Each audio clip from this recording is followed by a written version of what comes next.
Γεια σας. Το ποδόσφαιρο, ο αθλητισμός γενικότερα θα είναι και πάλι στο επίκεντρο της συζήτησής μας, παρόλο που φιλοξενούμε ένα άτομο το οποίο έχει γνώση, πολύ καλή γνώση για το ποδόσφαιρο, την καλαθόσφαιρα, τον αθλητισμό, αλλά τώρα και πολύ κοκολύμπη. Και πολύ κοκολύμπη, ασφαλώς, αλλά τώρα η προσοχή του είναι στην πολιτική. Θα τον γνωρίσουμε, θα πούμε πάρα πολλά. Είναι ο Αριστίνδη υποψήφιος του Δημοκρατικού Κόμματος στη Λεμεσό, ο Φλωρέντζος Καραγιαννάς, τον οποίο καλωσορίζουμε. Ευχαριστώ πάρα πολύ για την πρόσκληση πρώτα απ' όλα. Το τρένο ξεκίνησε. Έχω να πω ότι είσαστε τα είδωλα. Άστα αυτά τα μαν. Είσαστε τα είδωλα γενικά και προσωπικά. Εμένα ο κύριος Πογιατζής ήθελα πάρα πολύ εδώ και πολλά χρόνια να βρεθώ αντιμέτωπος και να μιλήσω από τότε. Μην πεις ότι μεγάλωσα με Πογιατζή, γιατί θα σε πετάξει έξω. Όχι, τον παρακολουθώ. Ο Πόγιας σε μεγάλωσε. Το παρακολουθώ νύχτα μέρα και το προηγουμένως πριν ξεκινήσουμε του είπα δύο πράγματα. Δεν θέλω να αναφέρω ούτε σταθμούς ούτε πράγματα. Απλά τον παρακολουθώ. Έχει ένα και καλό πολύ φίλο συνεργάτη και ακούω τις κουβέντες τις ποδοσφαιρικές, τις μπασκετικές, αλλά αυτό που μου κάνει εντύπωση ότι έχεις άποψη για τα πάντα. Μάλιστα. Δηλαδή δεν αφήνεις κανένα και τίποτα. Και είσαι πάρα πολύ εύστοχος, μπορώ να πω. Δηλαδή προπονητικά δεν απέχεις στις απόψεις από αυτές που όχι ο φίλαθλος οπαδός θα έπρεπε να μεταφέρει στη διοίκηση και σε κάποιους άλλους για να πάρει τις σωστές αποφάσεις, αλλά θεωρώ η κριτική σου είναι πάρα πολύ εύστοχη, άσχετα αν διαφωνούν κάποιοι οπαδικά. Εγώ θεωρώ ότι είναι πολύ σημαντικό να είσαι σωστός στη δημοσιογραφία σου και μπορώ να δώσω τα συγχαρητήρια μου και σε σένα αλλά και στον Πανίκο, ο οποίος είναι πλαστικός επεμβατικός χειρούργος. Εδώ στην MC Media κάνετε θαύματα. Πόγια, σε ευχαριστώ. Το παιδί πολύ, είναι της τεχνολογίας. Σε ευχαριστώ πολύ. Δεν θα σου ευχαριστούμε όμως. Δεν θα είναι φιλικό. Είμαι έτοιμος για όλα. Τι είπες πρόσφατα? Αν διαβάσεις κάτω από το σκάν, λέει δύο σημαντικές λέξεις. Αν τις διαβάσει, λέει λύσεις και πράξεις. Εγώ ποτέ στη ζωή μου. Πέτυχε, δεν έτυχε. Το τρένο ξεκίνησε και αυτό είναι το νέο βαγόνι. Τα λέω σωστά? Καραγιαννάς, Αριστίνδη Λεμεσό και λεωφοριάκι. Πατέρας, πρόσφυγας, πολύτεκνος. 4 παιδιά. Έχει σπάσει. Έχει σπάσει το 1,4 που ισχύει στην κοινωνία. Ναι. Θεωρώ ότι ό,τι κάνουμε στη ζωή μας πρέπει να το κάνουμε με αγάπη.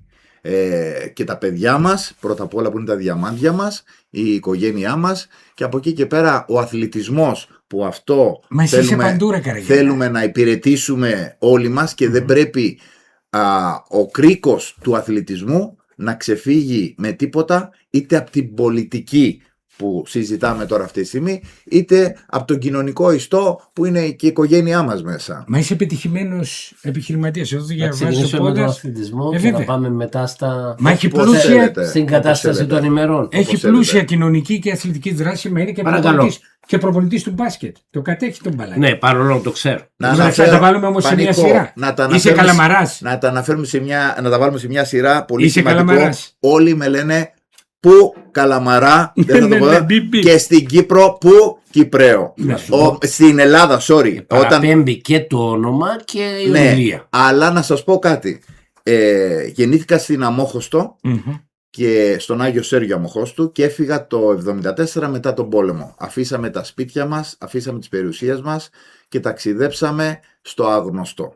Πήγαμε λοιπόν στην Αθήνα, μεγαλώσαμε. Περάσαμε όλη τη διαδικασία των σχολείων μας, των πανεπιστημίων μας.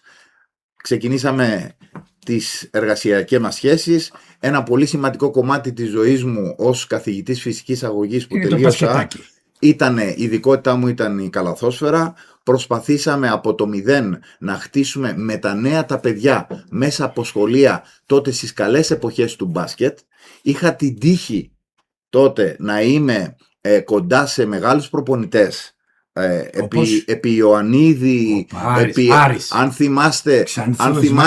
αν θυμάστε ένα πολύ μεγάλο παίχτη, ο οποίος συνεργάστηκα σαν βοηθός του, ο Απόστολος Κόντος, ο οποίος ήταν από τους καλύτερους σουτέρ που περάσανε. Λοιπόν, είχα την τύχη να είμαι δίπλα σε καλούς προπονητές και να πάρω πάρα πολλά πράγματα, έτσι, γιατί μου αρέσει να ακούω, είναι αρχή με αυτό, να ακούω, να βλέπω και να μπορώ μετά να χτυπώ με σωστό αποτέλεσμα. Επιδευτικός και επιδραστικός. Ακριβώς. Και αυτό το πράγμα προσπαθώ να κάνω από την αρχή της επαγγελματικής μου δραστηριότητας και της προσωπικής μου, να προσπαθώ να φέρνω το αποτέλεσμα. Και αν δείτε λοιπόν στο βιογραφικό μου, το κάθε τι το οποίο έχω ξεκινήσει να κάνω είτε ως αθλητής, ξεκίνησα με το στίβο να πω, από μικρός.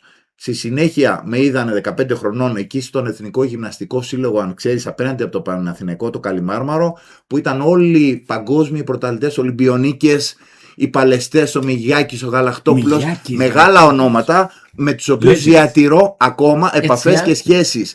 Και αθλητές του στίβου, όπως είναι ο Μπίσμπας ο Στέλιος, ο οποίος στα 110 μέτρα εμπόδια ακόμα, εάν μας ακούει και θα μας ακούσει, έχουμε τις επαφές μας. Άνθρωποι οι οποίοι ήταν τότε οι ψυχές του αθλητισμού, του αγνού αθλητισμού. Γιατί τότε δεν υπήρχαν ούτε τα μίντια, ούτε υπήρχαν οι χορηγίες, οι επαγγελματικές, να μπορέσουν να βοηθήσουν αυτά τα παιδιά που ερχόντουσαν όλη την ημέρα. Δεν τους έβλεπες εκτός του σταδίου. Μάλιστα. Δηλαδή ξεκινούσαν από το πρωί και τελειώναν το βράδυ.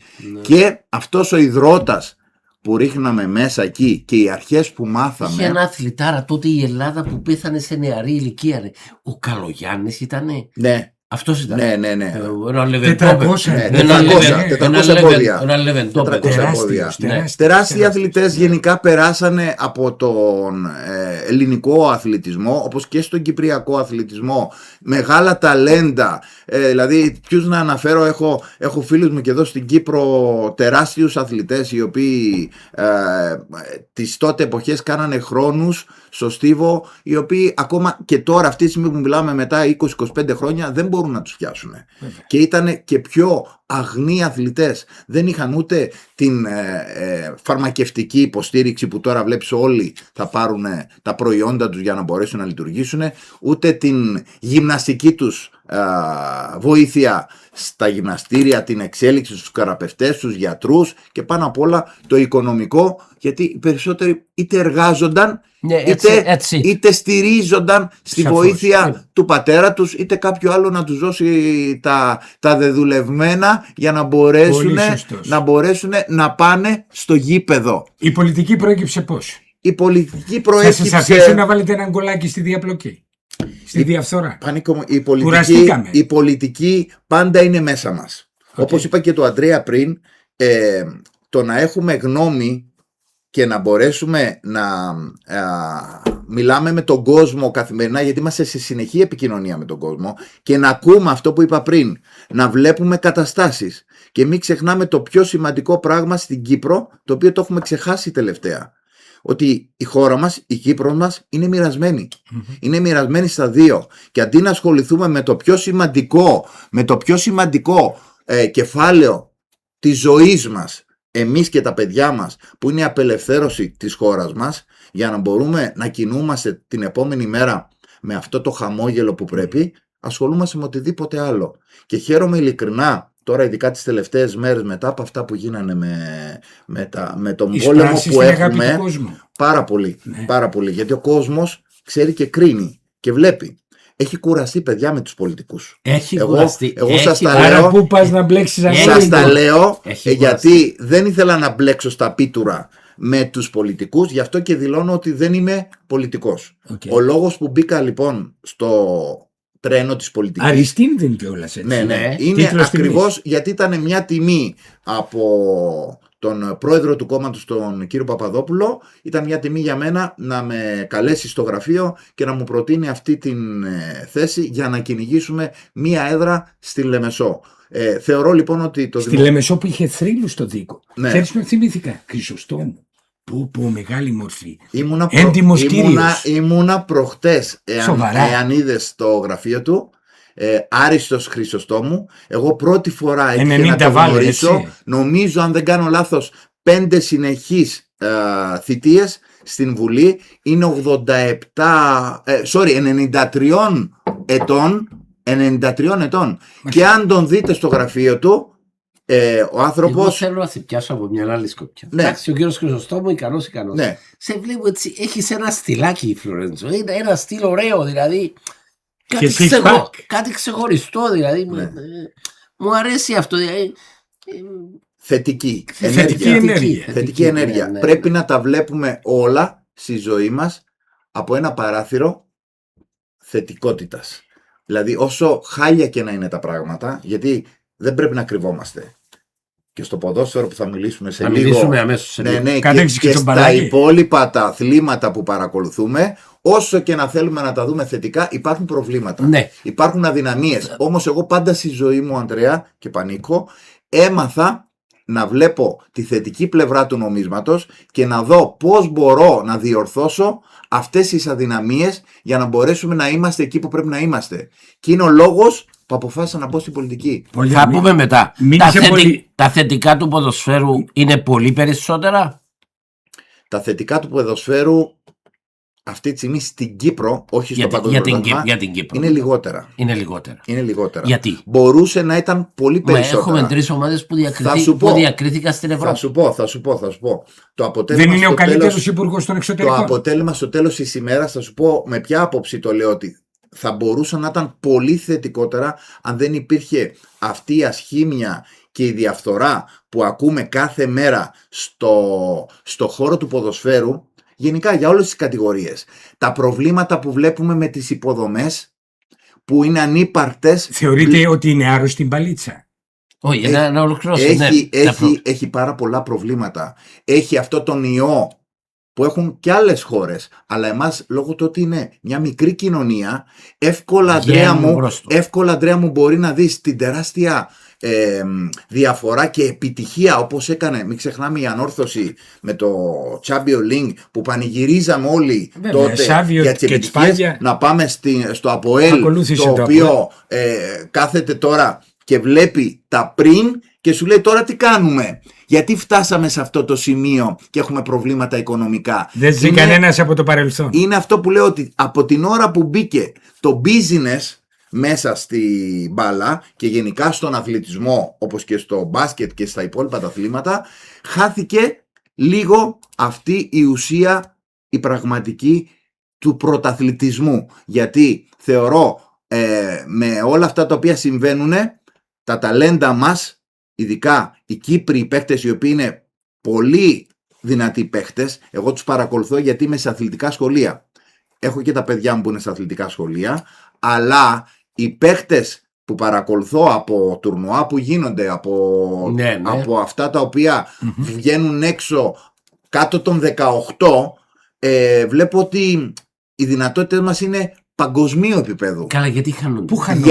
Γιατί δεν υπάρχει η καλλιέργεια, η νοοτροπία, η κουλτούρα που ξεκινάει από την διοίκηση της ομάδος και προχωράει στην οικογένεια, πώς ο πατέρας, η μητέρα θα μεταφέρουν στο παιδί αυτές τις αρχές, γιατί έχετε πάει και παρακολουθείτε μικρών ηλικιών παιχνιδιά άρρωστα πράγματα. Και θα ακούσετε στην κερκίδα, ο Άλκης μπορεί να στα πει αυτά τα πράγματα. Λοιπόν, μα τις προάλλες εδώ προπονητής, πατέρας δεν ξυλοφόρτωσε προπονητή. Αυτά τα πράγματα λοιπόν δεν μπορούν όλοι να λένε ότι το παιδί μου είναι ο Μέση ή ο Ρονάλντο, να τους καλλιεργούν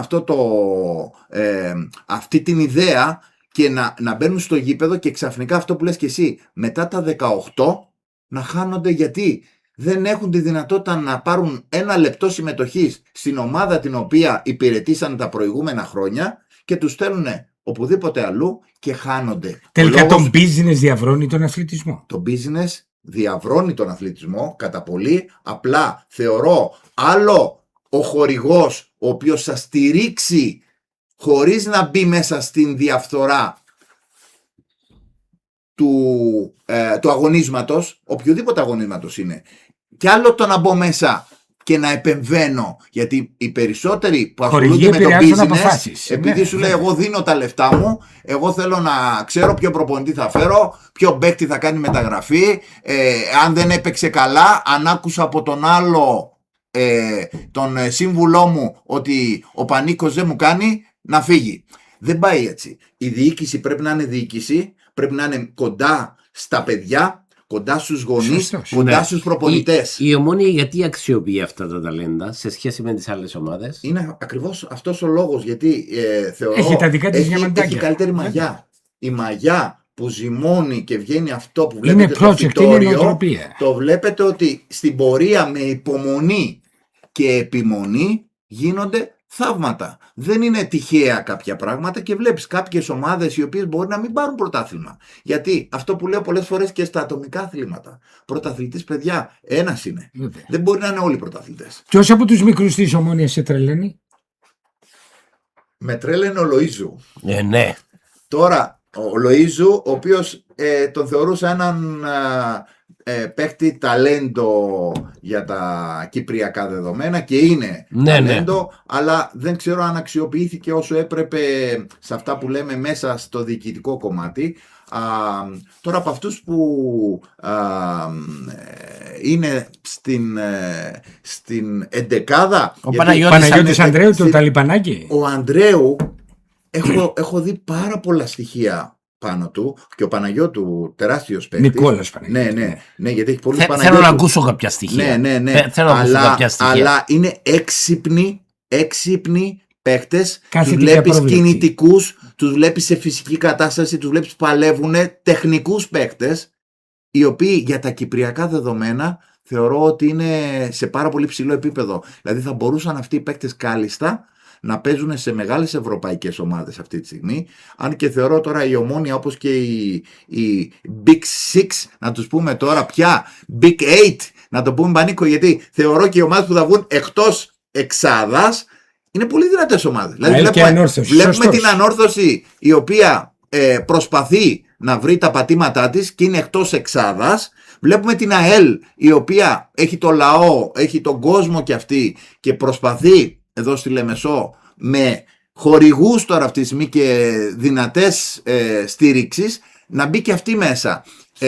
Έχουμε λοιπόν μια τεράστια γκάμα ομάδων και αθλητικών παραγόντων που μπορούν, εάν δουλέψουν σωστά και με υπομονή. Ναι, επιστρέφουμε όμως στο χρήμα που σου είπε προηγουμένως ο coach. Χρειάζεται το χρήμα. Πόσο επικίνδυνο είναι. Είναι επικίνδυνο αν δεν το χειριστείς. Όλο αυτό επενδυτές παντού. Εάν δεν το διαχειριστείς σωστά και μην πάμε πάρα πολύ μακριά. Δείτε κάποιες άλλες ομάδες οι οποίες βάλανε κάποιους ξένους επενδυτές και μην πάμε μακριά ακόμα και στην ομάδα μου, η οποία δεν τρέπω να την πω, είναι η Ανόρθωση, η οποία λόγω του ότι είμαι πρόσφυγας ακολουθώ την ομάδα μου στην Κύπρο και όπως και στην Ελλάδα πάλι προσφυγική είναι η ομάδα μου, Ανδρέα, είναι η ΑΕΚ Αθηνών.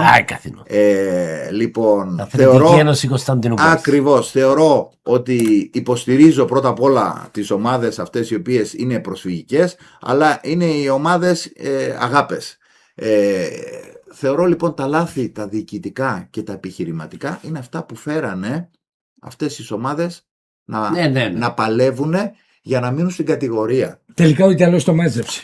Καμουρανέζη και ξέρω ψωμί. Καμουρανέζη τα μάζεψε, αν και ο Τιμούρ για μένα τον θεωρώ ίνδαλμα ποδοσφαιριστή, ίνδαλμα προπονητή, γιατί έφερε την Ανόρθωση στα σαλόνια. Δεν ξέρω τους λόγους. Έτσι ήταν, όπως το λέω. Ναι. Απλά θεωρώ, επειδή το ποδόσφαιρο έχει προχωρήσει, έχει πάει σε άλλα επίπεδα, θεωρώ ότι χρειαζόταν και αυτός μια αναδιοργάνωση στα τεχνικά του, στον τρόπο σκέψης του, στον τρόπο επαφής ίσως μεταξύ των παιχτών και των διοικούντων, αλλά δεν πάβει να είναι μια φυσιογνωμία. Φυσιογνωμία. Παγκόσμια. Ναι. Παγκόσμια. Δηλαδή όπου πας και μιλάς για τον Τιμούρ και Σπάγια είναι τρέχουν. Δεν διαφωνώ, αλλά με αυτά και με αυτά. Φτάσαμε σε αυτό το σημείο, αλλά είναι εδώ που λέω. Τα λάθη από πού ξεκινάνε? Ο Ιταλός απέδειξε ότι κάτι πήγαινε χ. Εγώ θα σας πω κάτι άλλο. Ο Απόλλωνας μέχρι πριν λίγο καιρό κλαίγανε και μία κίνηση του πρόεδρου του κύριου Κίρζη, ο Λοσάδα, σωστά τον λέω, σωστά. Ξαφνικά αίτητος μέχρι τελευταία στιγμή και είναι κοντά στο να κυνηγήσει να πάρει το πρωτάθλημα. Δηλαδή, αν αυτή τη στιγμή. Θα αντέξει, θα πάει μακριά. Θα δείξει. Κανένας δεν μπορεί να ξέρει. Γιατί είναι τρελή πορεία. Δεν ήταν στόχος του είναι μαραθώνιος. Δεν είναι. Δηλαδή, αυτή τη στιγμή αυτό που έκανε ο Απόλλωνας θεωρώ είναι ένα πολύ καλό sprint. Αν το λέγαμε σωστό. Έκανε ένα sprint. Αν τα καταφέρει όμως και δείξει ότι στο μαραθώνιο που θα λήξει στο τέλος μετά τα παιχνίδια, τα δύσκολα που θα γίνουν, ότι θα είναι εκεί, παιδιά αξίζουν όχι απλά συγχαρητήρια, είναι παράδειγμα προς μίμηση για πολλούς διοικούντες, πολλούς προπονητές και πολλούς αθλητές. Έχεις απόλυτο δίκιο. Κύπελλο τι βλέπεις? Πάφος, Απόλλων, ΑΕΛ, ΑΠΟΕΛ. Κύπελλο, παιδιά, είναι 25% σε όλους για τους λόγους. Σας λέω για τους λόγους. Τελικά είσαι καλαμαράς. Όχι, στο λέω γιατί. Σκέψου την ΑΕΛ, η οποία αυτή τη στιγμή είναι εκτός εξάδας. Έχει μόνο φόκους να πάρει το κύπελλο. Δηλαδή το ΑΠΟΕΛ το ίδιο. Βλέπεις το ΑΠΟΕΛ να επιστρέφει? Γιατί να μην επιστρέφει? Το ΑΠΟΕΛ είναι ΑΠΟΕΛ. Το ΑΠΟΕΛ είναι ΑΠΟΕΛ, παιδιά. Δηλαδή το ΑΠΟΕΛ αύριο θα ξυπνήσει, θα βάλει τις ενέσεις του και θα μπει μέσα και θα κάνει αυτό το οποίο πρέπει να κάνει. Οι 4 οι ομάδες, η Πάφος δεν πάει καλά, το βλέπετε. Έχει καιρό που δεν πάει καλά. Από τότε που φύγε ο προπονητής, ο Κασέδο. Λοιπόν, θεωρώ ότι τον έχει πάρει κάτω βόλτα, παρότι έχει χρήμα, παρότι έχει και καλούς παίκτες. Δεν έκανε όμως. Ήταν και η κόπωση του Champions. Ήταν και η κόπωση, αλλά δεν έκανε και το Γενάρη, Αντρέα μου, νομίζω ότι έκανε, αλλά δεν τις βγήκανε. Καθυστέρησε. Η Ανόρθωση πότε θα κάνει restart? Η Ανόρθωση έχει κάνει ήδη, νομίζω. Ήδη στις τελευταίες μέρες. Πώς έχει κάνει, ρε παιδιά, είναι 8ο, είναι. Τώρα δεν προλαβαίνει. Είναι η Ανόρθωση και το τρένο φέτος έφυγε. Δεν το προλαβαίνει για να μπει εξάδα, τελείωσε. Οι αγωνιστικές τελειώσανε. Δυσκολάκι και του χρόνου. Όμως μην ξεχνάς ότι πριν 2 αγωνιστικές που έπαιζε με το Παραλίμνη, φοβόμασταν αν χάναμε με το Παραλίμνη ή φέρναμε ισοπαλία του, μπορεί να ήμασταν κάτω. Να σου πω που κέρδισε η Ανόρθωση. Επικοινώνησε την αλήθεια στον κόσμο. Γι' αυτό και ο ναός είναι πάντα γεμάτος. Ο κόσμος. Οι μαχητές εκεί. Ο κόσμος, οι μαχητές. Και όχι μόνο οι μαχητές. Υπάρχει κόσμος ο οποίος γνωρίζω, οι οποίοι δεν φαίνονται, που είναι έξω από το χορό, έξω από το χορό του Αντώνης Παπαδόπουλος, και ξέρω όποτε ζητηθεί είναι εκεί κοντά. Δηλαδή τα λεφτά που έχει δώσει ο κόσμος της Ανόρθωσης τα τελευταία χρόνια δεν είναι να πει σε ένα χρόνο. Το ΑΠΟΕΛ τώρα περνάει την φάση, έτσι. Η Ανόρθωση έχει χρόνια που έχει δυσκολευτεί. Και ο κόσμος βάζει το χέρι στην τσέπη κάθε φορά για να μπορέσει να είμαστε εκεί. Παίζει το καλύτερο ποδόσφαιρο η Ομονία. Πραγματικά. Η Ομόνια πραγματικά παίζει το καλύτερο ποδόσφαιρο και θεωρώ θα μπορούσε να είναι ακόμα στην Ευρώπη εάν δεν γινόντουσαν κάποια λάθη. Φαπιάνο. Ναι, αν δεν μπορούσαν να γίνουν και κάποιες αδυναμίες στο θέμα των τραυματισμών, γιατί έχει αρκετούς τραυματισμούς, αλλά θα μπορούσε να συνεχίσει το τρένο της Ευρώπης. Και ήταν κρίμα γιατί είχε ομάδα ευρωπαϊκή φέτος. Μα στα 2 παιχνίδια ήταν καλύτερη. Καλύτερη, βέβαια. Αυτοκτόνης. Ας σου βάλω μια εύκολη ερώτηση. Φαπιάνο ή Αριάν Μπεκιάη? Δύσκολη ερώτηση. Όχι, δεν είναι δύσκολη ερώτηση. Ο Φαμπιάνο. Τεράστιος και ο Μπεκιάη. Ο Φαμπιάνο αυτή τη στιγμή είναι με διαφορά ο καλύτερος τερματοφύλακας της Κύπρου. Γι' αυτό και τον έχουμε και στην εθνική ομάδα πρώτο προπονητή, πρώτο τερματοφύλακα. Όμως, μην ξεχνάμε, ο Μπεκιάη τις τότε εποχές ήταν εξαιρετικός. Ήτανε συγκλονιστικός. Συνέβαλε τα μέγιστα. Και ο Χιώτης ήταν η Αράχνη. Και μην πάμε πιο παλιά στην Ανόρθωση, τον Παναγιώτου. Έτσι, ο Ανδρέας που ξέρει τον Παναγιώτου. Έχουμε τερματοφύλακες που έχουν περάσει από την Κύπρο. Ο Διονύσης Χιώτης ήταν ίνδαλμα. Δηλαδή τότε οι εποχές με το Champions League, ο Χιώτης ήταν βράχος. Ήταν και αυτή η ψυχάρα, το πάθος που μετέδιδε σε όλη την ομάδα. Γιοβάνοβιτς. Ναι, ήταν αυτό που λέμε ότι το μοντέλο για να γίνει ξεκινάει και από τους παίκτες, μέσω των προπονητών. Ο Γιοβάνοβιτς, ο οποίος ήταν ο βασιλιάς τότε, και δεν είναι τυχαία ο Γιοβάνοβιτς ότι έφτασε να πάει στην εθνική ομάδα, να φτιάξει ένα άλλο μοντέλο με την εθνική Ελλάδος. Και η εθνική Ελλάδος, η οποία έχει ταλέντα, έχει παίκτες. Δεν ξαναέχει τέτοιο ταλέντο. Έχει τέτοιους παίκτες που λες δεν ξέρω ποιον να βάλω. Δεν ξέρω ποιον να βάλω. Δηλαδή βλέπεις στην Ευρώπη τώρα πια που παλιά δεν βλέπαμε. Ναι. Πρώτου σκόρερ, Παυλίδης. Βλέπεις τον Τζιόλι, βλέπεις παίκτες. Και ποσότητα και ποιότητα. Δεν προσαρμόστηκε ακόμη ο Ιωαννίδης, έχει να δώσει ο Βαγιανίδης, ο Κοστούλας στην Μπράιτον. Και Ανδρέα μου, παίζουν σε ψηλό επίπεδο πια, σε πρωταθλήματα τα οποία είναι πάρα πολύ δύσκολα. Δηλαδή αυτούς τους παίκτες τώρα, αν τους φέρεις εδώ στην Κύπρο, θα νομίζω ότι θα τους παίρνει για σύνταξη. Γιατί είναι αυτό που λέμε, οι ρυθμοί που ανεβάζει ο κάθε αθλητής σε κάθε επίπεδο που πηγαίνει, είναι αυτό το οποίο φέρνει και το αποτέλεσμα. Καραγιαννά μου, αν κρατούσες μαγικό ραβδάκι, ποιο ήταν το πρώτο πράγμα που θα άλλαζε στον αθλητισμό? Το πρώτο πράγμα, καλό. Το πρώτο πράγμα, είσαι και του χώρου, είναι πρόεδρος του Ναυτικού Ομίλου Κερίνη. Ομίλου Κερίνη. Το πρώτο πράγμα το οποίο θα προσπαθούσα να αλλάξω, σίγουρα, εκτός από την νοοτροπία που μιλήσαμε προηγουμένως, στους γονείς, στα παιδιά και στην διοίκηση του αθλητισμού που είναι ο ΚΟΑ για μας, θεωρώ το πρώτο πράγμα που θα έκανα θα ήταν να φτιάξουμε υποδομές. Θεωρώ ότι υστερούμε πάρα πολύ. Η Κύπρος αυτή σημαίνει ένα μικρό νησί της Μεσογείου. Μήπως ερασιτεχνισμό στη διοίκηση αυτό? Υπάρχει ερασιτεχνισμός τεράστιος στη διοίκηση. Υπάρχουν άτομα τα οποία δεν είναι για τη συγκεκριμένη θέση, δεν είναι για το συγκεκριμένο ρόλο, και θεωρώ αυτό το που βλέπουμε τώρα στην πολιτική, ότι πού υστερούμε? Υστερούμε στα άτομα. Οι νόμοι υπάρχουν, οι κανόνες υπάρχουν. Εάν λοιπόν τους ακολουθήσουμε πιστά και βάλουμε τα σωστά άτομα στις κατάλληλες θέσεις, θα έχουμε και τα καλά αποτελέσματα. Άρα, για να μπορέσει μια ομάδα να πάει καλά, ειδικά μια ερασιτεχνική ομάδα ή ένας όμιλος, να το πάρουμε διαφορετικά, όπως είναι η ναυτική όμιλη. Εκεί τι κάνετε σωστά στην Κερίνια?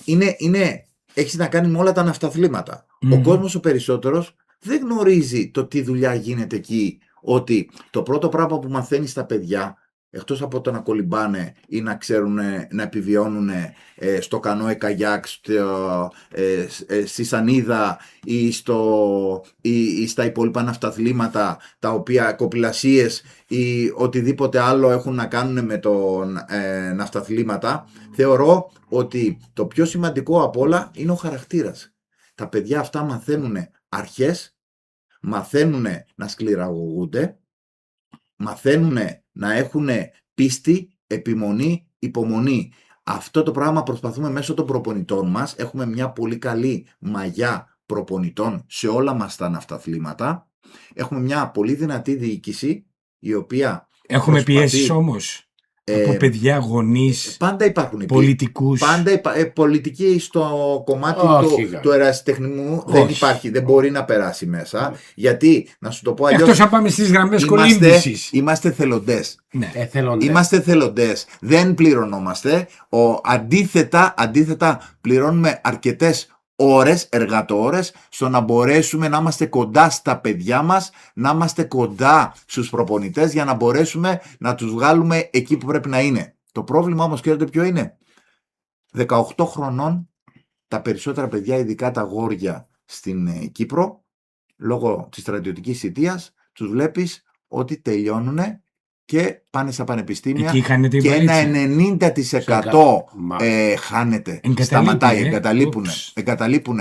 Και ενώ έχουν τεράστιες δυνατότητες και επιδόσεις για πανευρωπαϊκά και παγκόσμια πρωταθλήματα. Ναι. Πολύ λίγοι είναι αυτοί οι αθλητές, οι οποίοι, να πάρω στην κολύμβηση, αν εξαιρέσω τα αδέλφια Κάλια και Αντωνίου, οι οποίοι διαπρέπουν αυτή τη στιγμή και στο εξωτερικό, οι υπόλοιποι παιδιά χάνονται. Δηλαδή δεν έχουν τα κίνητρα. Εγώ έμεινα στην εποχή του Σταύρου Μιχαηλίδη. Ναι, ο Σταύρος ο Μιχαηλίδης βέβαια είναι προπονητής αυτή τη στιγμή, αλλά θεωρώ ότι δεν είναι θέμα μόνο προπονητή. Θα σας πω όμως κάτι πάρα πολύ καλό. Θα σας πω κάτι πάρα πολύ καλό, το οποίο, αν ενημερωθήκατε τις τελευταίες μέρες, που άκουσα πρώτη φορά από πολιτικό και ειδικά από τον πρόεδρο της Δημοκρατίας μας. Ναι. Ήταν ένα πάρα πολύ θετικό μήνυμα που πέρασε σε μια συνάντηση που είχε με τους Olympians. Ναι. Έδωσε τη δυνατότητα σε όλους τους συμμετέχοντες σε Ολυμπιακούς αγώνες να έχουν επόμενη μέρα. Η επόμενη μέρα, παιδιά, είναι πολύ σημαντική, γιατί ως τώρα αυτοί οι άνθρωποι, οι οποίοι έχω επικοινωνία μαζί τους τώρα, με αρκετούς από αυτούς, είχαν παράπονο ότι έπρεπε να πάρουν κάποιο μετάλλιο. Και αυτοί οι άνθρωποι οι οποίοι από το πρωί μέχρι το βράδυ, από τότε που γεννιόνται μέχρι και την τελευταία ώρα που αγωνίζονται για ένα και μόνο σημαντικό ιστό, την κυπριακή και την ελληνική σημαία. Επειδή είστε όμως επαγγελματική αποκατάσταση είναι μεγάλη υπόθεση. Καραγιανά, επειδή είσαι γάτα. Ναι. Οι πολιτικοί επιζητούν την προβολή μέσα από την παλίτσα, μέσα από τον αθλητισμό. Ναι, αλλά το έκανε ο άνθρωπος. Δεν λέω για τον Χριστοδουλίδη. Τώρα θα έχουμε εκλογές. Λοιπόν, στα play-off παρέλαση από τον box των ομάδων. Θα γίνει της κακομοίρας. Σωστά. Δεν κατάλαβα. Πόσοι θα περάσουν όμως από εκεί? Όλοι. Ξέρεις τι γίνεται? Περνάνε όλοι. Ο κόσμος όμως έχει κρίση και ενστικτό. Ο κόσμος, όσοι και να περάσουν από μέσα, πια και μέσω του διαδικτύου, το ξέρετε, είναι πολύ μεγάλο το ποσοστό των υποψηφίων πολιτών που θα δώσουν το ψήφο τους στις 24 Μαΐου. Νομίζω μείνανε 71 μέρες μέχρι τις εκλογές. Ελπίζω να γίνουν, να μην συμβεί κάτι περίεργο με τον πόλεμο τώρα, αλλά θεωρώ ότι 71 μέρες τώρα ο κάθενας από εμάς ζυμώνει μέσα στο μυαλό του, ξέρει ποιος είναι ο καλύτερος. Εσύ είσαι παντού. Ναι. Είσαι γεννημένος στην Αμόχωστο.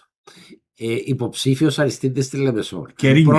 Περίμενε, να σε πάω διαφορετικά. Γεννήθηκα στην Αμόχωστο. Ναι. Μεγάλωσα στην Αθήνα. Ήρθα πίσω στη Λεμεσό. Είμαι πρόεδρος του Ναυτικού Ομίλου Κερίνιας.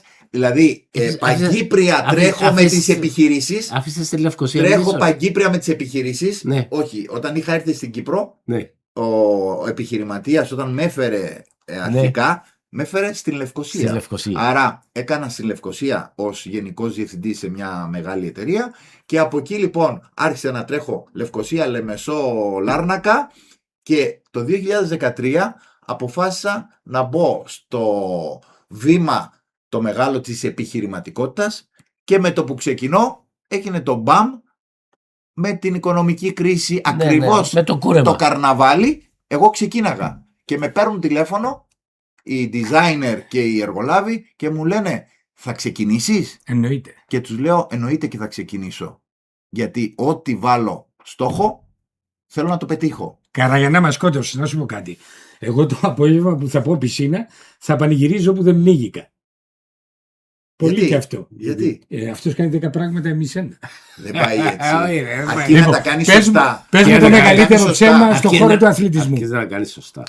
Δεν υπάρχει. Εσύ θα παίξεις μπάλα στη Chelsea, θα παίξεις Ιταλία, εγώ έχω να σου πω ένα πράγμα πολύ σημαντικό. Λένε πολλά ψέματα οι προπονητές. Εγώ έχω να σου πω ένα πράγμα το οποίο αυτή τη στιγμή μπροστά εδώ πέρα σε όλα μου τα χαρτιά τα οποία έχουμε, που λες και εσύ που μπορεί να είναι 15 και εσύ κάνεις ένα, είναι το πιο σημαντικό πράγμα στην ζωή μας, να είσαι αληθινός. Δηλαδή αυτή τη στιγμή όταν μιλάμε για αθλητισμό μιλάμε για όχι πολυτέλεια, Πανίκο μου. Σωστός. Μιλάμε για αγάπη, μιλάμε για οργάνωση, μιλάμε για χαρακτήρα, μιλάμε για πρόληψη, μιλάμε για πειθαρχία, μιλάμε για αυτοπεποίθηση, μιλήσαμε για λέξεις οι οποίες αυτές τις στιγμές πηγάζουν μέσα από τη ψυχή μας, μέσα από την αλήθεια. Δεν υπάρχει λοιπόν αυτή τη στιγμή ψέμα στον αθλητισμό. Ο αθλητής και ειδικά ο πρωταθλητής δεν μπορεί να πει ψέμα.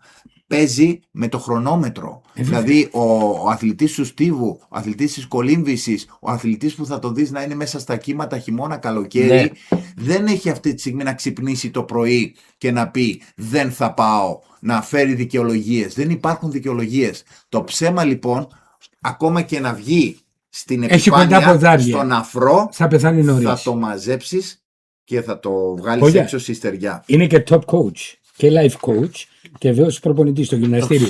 Λοιπόν, βοήθησε λίγο γιατί εγώ παίρνω λιποδιαλύτες, βιταμίνες, κάνω 3ωρη αερόβια προπόνηση, εσύ είσαι six pack και εγώ έχω ένα σωσίβιο. Για την Κίμων. Με αυτό το σωσίβιο το μυστικό. Θα σώσω 10 ναύτες. Το μυστικό είναι να μην αναβάλεις ποτέ αυτό που θέλεις να κάνεις. Η αναβολή δεν αναβάλω, γι' αυτό τρώω κάθε μέρα. Το χειρότερο φάρμακο που μπορεί να πάρεις. Αυτή τη στιγμή, αν θέλεις την αντιβίωσή σου, είναι να πεις ότι από αύριο θα το βάλεις σαν στόχο. Τι θέλεις να κάνεις. Είναι συνδυασμός. Δεν είναι μόνο διατροφή. Αυτοί που λένε ότι μόνο με τη διατροφή. Για μένα η διατροφή είναι το 80%. Δεν γίνεται. Δεν γίνεται, παιδιά, για να φτάσουμε στο σημείο που είμαστε τώρα. Έτσι, έχουμε περάσει χρόνια μέσα στα γήπεδα, χρόνια μέσα στον αθλητισμό και προσπαθούμε ακόμα να το συνδυάσουμε με την καλή διατροφή και την καλή ζωή. Μου όμως είναι το α και το ω. Γιατί εγώ με την προπόνηση που κάνω, αν ήμουν γαϊδούρη λόγω καταπώνησης, θα κατάγγελα τον εαυτό μου στο Συμβούλιο της Ευρώπης. Εγώ θα σας πω ένα πράγμα το οποίο αν δείτε τώρα. Άρα πρέπει να κλείσει το στόμα. Οι περισσότεροι πολιτικοί, και είναι κάτι που μου το λένε τώρα σε περίπτωση που βγω, ναι, ότι οι περισσότεροι είναι κοιλιαράδες. Και ξέρετε γιατί? Οι περισσότεροι, άμα τους δεις, λέει, είναι κοιλιαράδες. Του λέω γιατί? Από το φαΐ που τρώνε. Και δεν είναι ότι τρώνε το φαΐ οποιαδήποτε ώρα και στιγμή. Είναι ότι όπου πας και σε καλούνε, πρέπει να φας. Άρα μπαίνει σε ένα άλλο πρόγραμμα, το οποίο δεν το έχει συνηθίσει ο οργανισμός σου. Και αν, Πανίκο μου, δεν κρατήσεις εσύ αυτό που σου λέω, τα πιστεύω σου, να πεις ότι ακόμα και το πρωί που θα ξυπνήσω, θα πάω να κολυμπήσω και χειμώνας να είναι και να βρέχει και να χιονίζει, εγώ θα πάω. Περνάμε στα σύντομα. Πάντα. Ζητήσου, μην το πιέσεις πολύ, γιατί κάνει και ζητήσου. Περνάμε στα σύντομα, λίγες στα γρήγορα. Μας ανησυχεί ο πόλεμος τώρα ή η Κύπρος είναι μακριά, δεν φοβόμαστε κλπ? Μας ανησυχεί πάρα πολύ, Αντρέα. Όσο και να κλείνουμε τα μάτια, δεν μπορούμε να μην δούμε το τι γίνεται ακριβώς λίγα χιλιόμετρα κάτω από μας και ένα λάθος, το οποίο μπορεί να συμβεί πια με την τεχνολογία, με τα κομπιούτερ που πατάνε, πώς μπορεί ένα drone ή ένας πύραυλος να δημιουργήσει μια αναστάτωση την επόμενη μέρα και στην οικονομία μας, αλλά και στην ίδια μας τη ζωή. Ευχόμαστε να τελειώσει σύντομα. Το βλέπετε αυτό εφικτό? Θεωρώ με κάποιες τελευταίες ειδήσεις που είδα το τελευταίο 24ωρο, τουλάχιστον από τον Αμερικάνο πρόεδρο, ο οποίος δήλωσε ότι θα τελειώσει τον πόλεμο, και πιστεύω ότι είναι και καθαρά θέμα οικονομίας, γιατί όλες αυτές οι καταστροφές με τις πετρελαιοπηγές που γίνεται το τελευταίο διάστημα, εμείς θα την πληρώσουμε πάλι, παιδιά. Πολύ ακριβά. Εμείς ήδη την πάμε πληρώνουμε. Παρακάτω. Περνάμε το θέμα της ασφάλειας. Ερχόμαστε σε αυτή την ακρίβεια, την αύξηση. Με την τσέπη μας τι γίνεται? Εδώ λοιπόν είναι το θέμα της πολιτικής. Εδώ ερχόμαστε εμείς που θέλουμε να γίνουμε πολιτικοί ή που θέλουμε να κρίνουμε τους πολιτικούς. Ότι πια, παιδιά, πρέπει να προβλέπουμε. Δεν υπάρχει αυτό που λέω πρόβλεψη και πρόγνωση, το τι μπορεί να μας συμβεί την επόμενη μέρα. Αντρέα, είμαστε κατεχόμενη χώρα της Ευρωπαϊκής Ένωσης και το πιο σημαντικό που πρέπει να προβλέψουμε, που ξέρουμε ότι μπορεί να μας συμβεί την επόμενη μέρα, είναι η άμυνά μας. Πώς λοιπόν αυτή τη στιγμή θέλουμε να παλέψουμε με τον Τούρκο που είναι δίπλα μας? Πώς θα παλέψουμε εάν εμείς δεν στηρίξουμε τους ανθρώπους που στέκονται εκεί πέρα πάνω μπροστά? Άρα, για μένα το πιο σημαντικό απ' όλα, δεν μπορώ να περιμένω αν αύριο μας χτυπήσουν την πόρτα και αν περιμένω να έρθει η Ευρωπαϊκή Ένωση να με στηρίξει και πες ότι καθυστέρησε. Ναι. Εάν εκλεγείτε, προτεραιότητα ποια είναι? Προτεραιότητά μου πρώτη είναι να πάω στον κόσμο και να δω τα είδη προβλήματα τα οποία έχω καταγράψει, είτε από το θέμα του αθλητισμού, είτε της κοινωνίας, γιατί βλέπω πάρα πολλά προβλήματα, ειδικά στη μεσαία τάξη και στους συνταξιούχους. Τρίτη ηλικία. Η οποία οι ίδιοι οι γονείς μας, οι οποίοι παίρνουν μια πενιχρή σύνταξη, δεν μπορούν να επιβιώσουν, δεν τα βλέπει ο κόσμος αυτά. Τι να πρωτοπληρώσουν. Η ψαλίδα, ξέρετε, τα τελευταία χρόνια, Αντρέα, έχει ανοίξει. Δηλαδή παλιά έβλεπες, υπήρχε η μεσαία τάξη Έβλεπες ο κόσμος ευημερούσε, έβλεπες ο κόσμος κυκλοφορούσε, είχε χαμόγελο. Ήταν λιγότερες οι απαιτήσεις.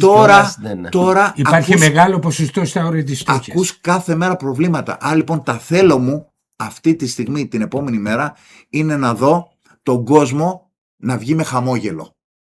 Αυτό είναι το πρώτο και κύριο πράγμα που θέλω να κάνω την επόμενη μέρα. Για να βγει λοιπόν με χαμόγελο, δεν μπορεί να πάει να πεις εσύ να τους χαμογελάς και να τους κοροϊδεύεις. Πρέπει να βγεις με συγκεκριμένες λύσεις στα προβλήματά τους. Και τα προβλήματα είναι πολύ απλά. Ναι, εμείς θα θεωρούμε δύσκολα. Ένας μικρός στη Λεμεσό θα χαμογελάσει πώς. Δηλαδή, να σου χρειάζεται ένα χιλιάρικο για ένα μουνάρι. Να σου το πω αλλιώς. Πού εδώ στη Λεμεσό, πού χιλιάρι. Και 1500. Ναι. Δεν αγοράζονται ούτε τα σούπερ μάρκετ, ούτε τα ρεύματα, ούτε τα πετρέλαια. Δεν μπορεί να βγει, γι' αυτό και βλέπεις ότι η νεολαία αποφασίζει και φεύγει εκτός, παιδιά. Και αυτό είναι το μεγαλύτερο μου πρόβλημα αυτή τη στιγμή, ότι πρέπει να δώσουμε τα κίνητρα και να δώσουμε τη δυνατότητα, ειδικά στην επαρχία, ο κόσμος να βγει προς την επαρχία, που είναι και πιο οικονομικά τα ενοίκια, και να μπορέσουμε να τους δώσουμε τη δυνατότητα πώς θα βγει προς την επαρχία τα μωρά μετά, πώς θα τα κάνει μετά, ιδιαίτερα με τόσες απαιτήσεις τα μωρά. Αν ανοίξει σχολεία, Ανδρέα μου, ειδικά τα ολοήμερα τα αθλητικά, τα οποία αυτή τη στιγμή κάνουν πολύ μεγάλη δουλειά, εάν τα οργανώσουμε σωστά και βάλουμε διάφορους πυλώνες σε διάφορες επαρχίες, θα μπορούν και τα φροντιστήριά τους και τα σούπερ μάρκετ τους και τη δυνατότητα της διασκέδασης τους και των αθλητικών υποδομών που λέγαμε πριν. Δηλαδή δεν χρειάζεται να έρθει όλος ο κόσμος στο Τσίριο εδώ στη Λεμεσό να πάει να κάνει προπόνηση. Δηλαδή ας σπάσουμε λίγο τον κόσμο, να κάνουμε την αποκέντρωση, ώστε να έχουμε και λίγο να αναπνεύσουμε με το κυκλοφοριακό μας. Φεύγω πρωί, μεσημέρι, βράδυ, το παρατηρείτε, εσύ έρχεσαι από την Ανδρέα. Δεν γίνεται αυτό το πράγμα. Δεν υπάρχει. Δηλαδή θέλω να πάω τώρα αυτή τη στιγμή κάτω στο Δασούδι και μπορεί το μεσημέρι που σχολάνε όλοι να θες μια ώρα, και αν έχεις να κάνει με δραστηριότητες των παιδιών σου, εδώ ξεκινάνε τα προβλήματα που λέω, ότι οι λύσεις για να γίνουν πρέπει να βάλεις σωστούς ανθρώπους στις κατάλληλες θέσεις. Λεφτά υπάρχουν. Και θυμάσαι, το λέγανε και παλιά και στην Ελλάδα, λεφτά υπάρχουν. Παιδιά, λεφτά υπάρχουν. Και δάνεια υπάρχουν. Ο Πάγκαλος που το έλεγε, τα λεφτά υπάρχουν. Ο Πάγκαλος και ο Άμυνας. Και ποιος άλλος ήταν. Ότι και τα φάγαμε κιόλας. Τα φάγαμε κιόλας. Μαζί τα φάγαμε. Λοιπόν, θεωρώ λοιπόν ότι εδώ στην Κύπρο, επειδή έχουμε τη δυνατότητα και των ξένων επενδυτών, οι οποίοι για κάποιον λόγο πολλούς τους διώξαμε και κακώς τους διώξαμε με κάποια λάθη τα οποία γίνανε, θεωρώ λοιπόν, αν γίνουν σωστές οι διαδικασίες και φέρουμε κοντά και τους επενδυτές και συμμαζευτεί το κυπριακό κράτος σε όλα τα επίπεδα, η επόμενη μέρα θα είναι για όλους πολύ καλύτερη, και για την παιδεία μας και για την νεολαία μας και για την πατρίδα μας. Υπογεννητικότητα, αδελφέ. Ένας πολύτεκνος, το ζεις, το βιώνεις. Πώς θα βγει? Είναι πάρα πολύ δύσκολο, Πανίκο μου, το να μπορέσει μια πολύτεκνη οικογένεια. Δύσκολα τα μαθηματικά. Μην πας μακριά.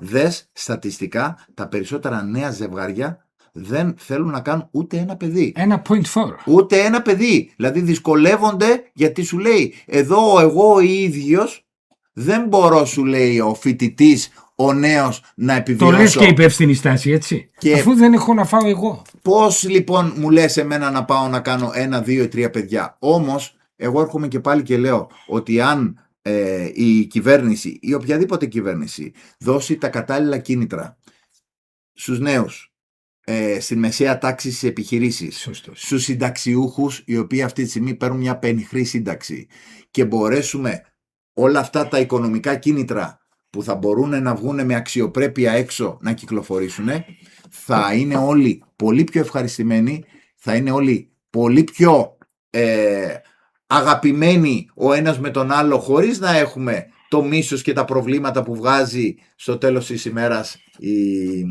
η κοινωνία μας. Να τελειώσουμε με ποδόσφαιρο, καραθόσφαιρο κλπ. Αταμάν ή Μπαρτζόκας? Αυτή τη στιγμή Μπαρτζόκας. Ο Αταμάν μπορεί να έχει τους τίτλους, αλλά δεν ξέρω τι έχει πάθει τελευταία. Δεν γνωρίζω τι του έχουν δώσει και πάει η ομάδα του Παναθηναϊκού από το κακό στο χειρότερο. Ευελπιστώ, Ανδρέα μου, το χασέ. Ευελπιστώ ότι θα αλλάξει κάτι, γιατί ο Παναθηναϊκός έχει τεράστιους παίκτες στο μπάσκετ.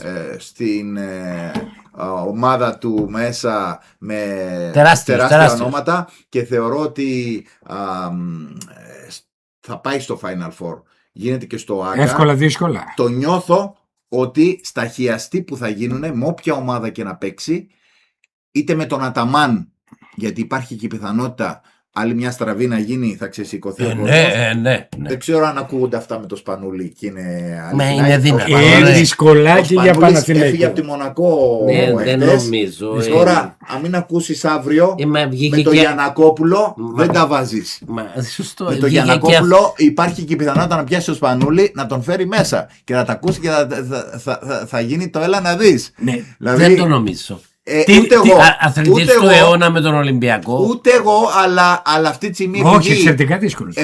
Επειδή μιλάμε για επαγγελματίες πια. Και παίχτες και προπονητές. Τι θα γίνει όμως αν το σηκώσει ο Γαύρος στο ΆΚΑ? Μέσα στο ΆΚΑ. Δεν ξέρω κατά πόσο το κυκλοφοριακό εκείνη την ημέρα έξω θα το επιτρέψει. Δίπλα θα είναι και η Μετάλλικα. Αυτή τη στιγμή η καλύτερη ομάδα είναι Φενέρ και Ολυμπιακός. Ναι, Ολυμπιακός. Ναι. Και νομίζω παίζουν τώρα. Το εξαναβολείς εκείνο που. Ναι. Αλλά παιδιά, το μπάσκετ είναι απρόβλεπτο. Όπως ακριβώς μια ομάδα μπορεί να είναι πρώτη, η Φενέρμπαξε ή ο Ολυμπιακός, μπορεί στα χιαστή να μείνει σε καλή κατάσταση. Εξάλλου αυτή που τερματίζει πρώτη δεν παίρνει την Ευρωλίγα. Ή ένας τραυματισμός, έτσι. Ναι. Μην ξεχνάμε το Βεζέγκοφ, ο οποίος από τους καλύτερους παίκτες MVP και ήταν εκτός, ας πούμε. Δεν έπαιζε. Αν σου κάτσει ένας τραυματισμός μέσα στο πρωτάθλημα εκείνο, τελείωσε, παιδιά. Ναι. Πάμε και στο ποδόσφαιρο. Τι βλέπεις στην Ελλάδα? 3 ομάδες μάχονται για τον τίτλο. Στην Ελλάδα αυτή τη στιγμή 3 ομάδες πάνε. Η ΑΕΚ είναι σε πάρα πολύ καλή κατάσταση. Εξαιρετικός προπονητής. Λόγω του προπονητή, έχει κάνει τεράστια και καλό διαφορά. Το ρόστερ δεν είναι το ρόστερ των άλλων ομάδων. Ναι. Ούτε του Παναθηναϊκού, ούτε του. Είναι η διαχείριση του ρόστερ. Ούτε το οικονομικό budget. Ούτε του Παναθηναϊκού, γιατί και ο Παναθηναϊκός έχει πολύ δυνατό budget. Ο Αλαφούζος έχει δώσει πολλά λεφτά. Τώρα αρχίζει και. Η ΑΕΚ έχει πρόεδρο Φευγάτο. Αλλά εντάξει, η ΑΕΚ τώρα αυτή τη στιγμή θεωρώ, εάν την αφήσουν, γιατί εκεί έρχομαι και λέω, και εγώ τα λέω έξω από τα δόντια, παίζει ρόλο η διαφθορά. Τα τελευταία χρόνια και στο ελληνικό πρωτάθλημα όπως και στο κυπριακό πρωτάθλημα δεν ακούτε μία ομάδα, και εδώ στην Κύπρο, κάθε εβδομάδα που να βγαίνει ο εκπρόσωπος και να μιλάει για διαιτησία και να μιλάει για το σύστημα. Άρα, όταν ο κόσμος μιλάει, και όλες οι ομάδες, δεν λέω ότι υπάρχει ομάδα η οποία να πλεονεκτεί. Όλες οι ομάδες έχουν τα θέματά τους. Άρα, αν θέλουμε να λύσουμε τα προβλήματα και ο κόσμος να έρχεται στα γήπεδα, θα πρέπει να λύσουμε αυτό το θέμα της διαφθοράς. Πρέπει να καθαρίσει ο δρόμος, ο τόπος όλος, έτσι και ο στάβλος του Αυγία, από τέτοιες βρώμικες καταστάσεις. Το VAR όμως βοηθάει. Είναι εκεί, βοηθάει όπως θέλει να το βοηθήσεις. Δηλαδή, εγώ έχω αρχίσει και ανησυχώ ότι οι γραμμές ηλεκτρονικά παίζουν και εκεί. Γιατί δεν γίνεται, ρε παιδιά, τη μια φορά να βλέπεις το χέρι ότι έγινε και ήταν χέρι στήριξης, και την άλλη να το βλέπεις ότι δεν είναι. Δηλαδή, ο ένας διαιτητής να το βλέπει, ο άλλος να μην το βλέπει. Η μία κάρτα να βγαίνει, η άλλη να μην βγαίνει. Αυτά πάντα θα υπάρχουν. Πάντα θα υπάρχουν, παιδιά. Αλλά όπου υπάρχει άνθρωπος, ο καλύτερος επικρατεί. Βλέπεις, η Ομόνοια δεν αμφισβητείται, είναι καλύτερη, είναι στην πρώτη θέση. Η ΑΕΚ αυτή τη στιγμή είναι καλύτερη. Λόγω του προπονητή της, παρόλο που έχει χαμηλότερο budget, η ποιότητα της δεν είναι σε τόσο ψηλό επίπεδο όσο το άλλο. Είναι εκεί στην πρώτη θέση. Ξέρω και πόσες κάρτες δέχτηκε. Οι λεπτομέρειες είναι που κρίνουν τη διαφορά. Αυτή τη στιγμή, επειδή και οι τρεις παλεύουν και θα παλέψουν μαζί, μην ξεχνάτε τι έγινε ΠΑΟΚ Ολυμπιακός. Δηλαδή, οι δύο ομάδες, όσο και να το θέλουμε, επειδή υπάρχουν άτομα τα οποία διοικούν το ελληνικό ποδόσφαιρο που είναι εκ των δύο ομάδων είναι αυτά που λέω. Δεν έχω πρόβλημα είναι εγώ γνωστό, σαν οπαδός, ούτε θέλω να λέω ονόματα. Όταν λοιπόν υπάρχει αυτό το κατεστημένο, όσο και να θέλεις, δηλαδή εγώ και 50-50 να μου πούν ότι θα με παίξουνε, όταν γνωρίζω ότι πίσω στο παρασκήνιο υπάρχουν αυτές οι αδυναμίες, εκεί στη φάση τη δύσκολη είναι εκεί που μπορεί να χάσει το βαθμό. Το δέχομαι. Πόσα χρόνια ασχολείσαι, είδες να πάντα θα υπάρχει. Δεν αλλάζει. Γι' αυτό το λόγο εμείς εδώ που είμαστε και κάναμε ένα πολύ ωραίο έτσι καφέ πρωινό και περάσαμε καταπληκτικά. Έχει 2 λεπτά δικά σου. Πρέπει να δώσουμε το μήνυμα στους τηλεθεατές και στους ακροατές μας, να δώσουμε ένα μήνυμα ότι δεν είναι μόνο ο πρωταθλητισμός στην κοινωνία μας. Ο πρωταθλητισμός, όπως ο πρωταθλητής που είπε και ο Ανδρέας, που μπορεί να είναι η Ομόνοια, μπορεί να είναι ο Απόλλωνας ή μπορεί να είναι η ΑΕΚ, Ολυμπιακός ή η ΠΑΟΚ, θα πάρει... σωστό, αλλά δύσκολα μπορούμε να περάσουμε αυτό. Θα το περάσουμε, Ανδρέα μου, και είναι σημαντικό να το περάσουμε στα παιδιά μας.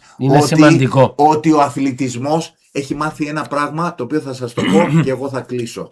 Όπως έχω μάθει στη ζωή μου από το 1974 που έφυγα από την Κύπρο χωρίς τίποτα πάνω μου. Φύγαμε ξυπόλυτοι. Έχω μάθει λοιπόν από τον αθλητισμό ένα πράγμα. Να πέφτω και να σηκώνομαι. Βέβαια. Το ίδιο πράγμα έμαθε και ο παίχτης του ποδοσφαίρου και του μπάσκετ και του στίβου και οποιονδήποτε αθλημάτων. Αυτό που λέω λοιπόν πρέπει να προσέξουμε την επόμενη φορά, οι πολιτικοί αυτοί οι οποίοι αποφασίζουν είναι τον αθλητισμό και τα μάτια τους. Είναι ο σημαντικότερος κρίκος αυτή τη στιγμή στην κοινωνία μας. Είναι αυτό που δείχνει χαρακτήρα, είναι αυτό που δείχνει την αυτοπεποίθηση και που πρέπει να έχουμε σαν λαός. Είναι αυτό που είπες προηγουμένως, ότι με τις επιτυχίες του ΑΠΟΕΛ της Ανόρθωσης, τότε βγαίναν όλος ο κόσμος, είτε ήταν του ΑΠΟΕΛ είτε ήταν της Ανόρθωσης, και πανηγυρίζανε. Μέγιστη εξωτερική πολιτική. Λοιπόν, τηλεγραφικά μονολεκτικά. Επειδή το έχεις και το τένις. Μπαμπα. Μάλιστα. Μάντζιος, σ' αρέσει? Ποιος Μάντζιος? Της εθνικής. Ναι, γιατί έχουμε και Μάντζιο ποδοσφαιριστή άλλο. Λοιπόν, είναι πάρα πολύ καλός ο Μάντζιος. Θεωρώ ότι είναι κοντά. Άλλαξε το DNA της εθνικής. Είναι κοντά στους αθλητές, σε εισαγωγικά ποδοσφαιριστές της Κύπρου, και μπορεί να δώσει λύσεις. Ήδη. Καλύτερος Κύπριος παίκτης μέχρι στιγμής. Όχι τρίπλα. Μέχρι στιγμής. Ναι. Με αυτούς που παίζουν τώρα είναι αυτός που είπες προηγουμένως, ο Παναγιώτης Ανδρέου. Ξεχωρίζει αυτή τη στιγμή, ήρθε από την εξωτερική και... Κοίταξε, ο Κάστανος αυτή τη στιγμή, ο οποίος είναι ένας παίχτης τεράστιος για τα κυπριακά δεδομένα. Μην ξεχνάμε που έπαιζε. 3 παιχνίδια. Μην ξεχάσουμε που έπαιζε. Έτσι. Ναι. Δεν είχαμε πολλούς παίκτες που παίζαν σε αυτό το επίπεδο. Εντάξει, είναι ένας παίκτης κλάσης που αν αξιοποιηθεί σωστά. Είναι. Αλλά επειδή είχε μεγάλη. Καλύτερος ξένος. Καλύτερος ξένος. Σένση. Καλύτερος coach. Δεν μπορεί να σε αδικήσει Παιχταράς. Και καλύτερος coach. Καλύτερος coach αυτή τη στιγμή νομίζω είναι ο Μπέρκ. Αυτά είναι. Νομίζω είναι ο Μπέρκ. Εγώ προχωρώ σε έφεση στο πολιτικό γραφείο του Δίκο. Γίνεται πόλιας να είσαι Καραγιαννάς νούμερο 3 και όχι νούμερο 1. Καλό. Κοίταξε, το 3 είναι το σήμα της νίκης, για όσους ξέρουν, και για το μπάσκετ, το τρίποντο που δείχνουν οι διαιτητές, αλλά και το σήμα της νίκης για τους Σέρβους. Θεωρείται πάρα πολύ σημαντικό σημείο. Παιδιά, σας ευχαριστώ πάρα πολύ. Θεωρώ περάσαμε καταπληκτικά. Πολύ ωραία. Θα τα καταφέρεις. Πολύ ωραία παρέα. Εννοείται ότι κερδίσουμε από αυτό τον αγώνα που θα κάνουμε. Για μας είναι αυτό που σας είπα. Θα κρατήσω μόνο το θετικό κομμάτι. Όλα τα αρνητικά θα τα πετάξω στον κάδο και θα συνεχίσουμε πάλι την επόμενη μέρα να είμαστε κοντά στον κόσμο και στα θέλω μας. Δεν πρέπει να αφήσουμε τα θέλω μας. Να το καταλήξουμε όμορφα όμως. Ναι. Τι είναι πιο εντυπωσιακό, πιο όμορφο, πιο επιδραστικό? Η γαλάζια καρδιά. Blue Heart. Καλό. Το Blue Heart είναι η αγάπη μας μαζί με τους ιδιοκτήτες Χρήστο και Εύη Μαρακού. Καταφέραμε αυτό το φιλανθρωπικό σκοπό, τον οποίο βάλαμε σαν στόχο, να το κάνουμε πράξη. Είναι αυτό που είπαμε, λύσεις με πράξεις. Εκεί που δεν το περίμενε ο κόσμος, ότι θα γεμίζαμε ένα Σπύρος Κυπριανού με κόσμο ο οποίος αγκάλιασε και αγάπησε αυτή την πλατεία και συνεχίζει αυτή τη στιγμή να απλώνεται και εκτός της Κύπρου. Σε όλα τα επίπεδα. Ναι. Έκτακτες ανάγκες, Blue Heart. Ευχόμαστε καλύτερες μέρες στην Κύπρο. Ευχαριστώ πάρα πολύ. Και καλύτερες μέρες σε σένα. Ευχαριστώ πάρα πολύ και για όλα. Καλή επιτυχία. Έχω μια απορία. Γιατί έχεις σπίτι, αφού δεν ξέρεις που πέφτει? Άστα ρε βρε. Με όλα αυτά, πότε καταλήγεις στο σπίτι? Πάντα βρίσκεις τον τρόπο. Ναι, είμαστε άνθρωποι της επιβίωσης. Δηλαδή είμαστε άνθρωποι που όπου και να πάμε θα βολευτούμε. Είμαστε πρόσφυγες. Είμαστε δεύτερη φορά πρόσφυγες. Ένστικτο επιβίωση. Και αν πέσουμε θα σηκωθούμε. Και αν πέσουμε θα είμαστε πάλι εκεί ορθοί και θα το παλεύουμε. Γεια σου Φλωρέντα, σε ευχαριστούμε πολύ. Να είσαι πάντα γερός, καλή συζήτηση, ό,τι καλύτερο για σένα. Ευχαριστώ πάρα πολύ. Τσάου. Γεια σας παιδιά, καλό βράδυ.